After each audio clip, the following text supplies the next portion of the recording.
Hi friends, இங்கே பாருங்கள் friends, நான் இது என்னன்னு நினச்சேன்னு பார்த்தீங்களா? இங்கே பாருங்கள் எவ்வளோ கொத்து கொத்தாக காய்ச்சிருக்குன்னு. நான் வீடு கொடுத்துன்னு போகும்போது நவதானியம் கொடுத்தாங்க ஃப்ரெண்ட்ஸ். அதை நான் எடுத்து வந்து இங்கே நான் தூவி விட்டேன். அந்த தூவி விட்டது தான் இது அவரைச்செடி. இது வந்து நான் நினச்சேன் உளுந்துன்னு நினச்சேன் ஃப்ரெண்ட்ஸ். ஆனால் கடைசியில் இது உளுந்தே கிடையாது ஃப்ரெண்ட்ஸ். இங்கே பாருங்கள், நான் உங்கள்கிட்ட எடுத்து காட்டுறேன்.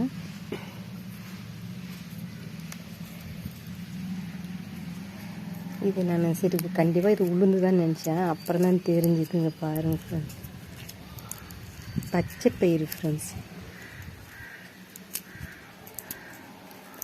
ஆனால் உளுந்தும் இப்படி தான் இருக்கும். அந்தோட செடி வந்து உளுந்து செடி வந்து இப்படி தான் இருக்கும்.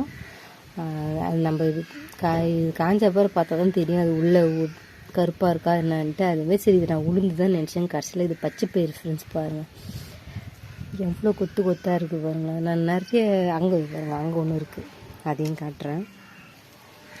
சும்மா தூவி தான் விட்டு ஃப்ரெண்ட்ஸ். பாருங்கள்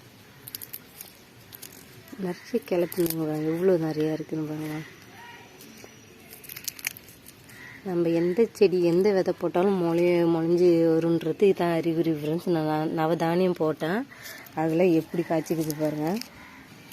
இங்கே பாருங்கள் ஃப்ரெண்ட்ஸ், பச்சை பயிறு. இதில் வந்து எந்த ஒரு மருந்துமே நான் அடிக்கல ஃப்ரெண்ட்ஸ். தானாகவே அந்த நம்ம மண் உரத்தில் இருக்க, நான் காய்கறி வேஸ்ட்டு தான் போடுவேன், அந்த மண் உரத்தில் தான் இந்த மாதிரி கிளம்பியிருக்கு.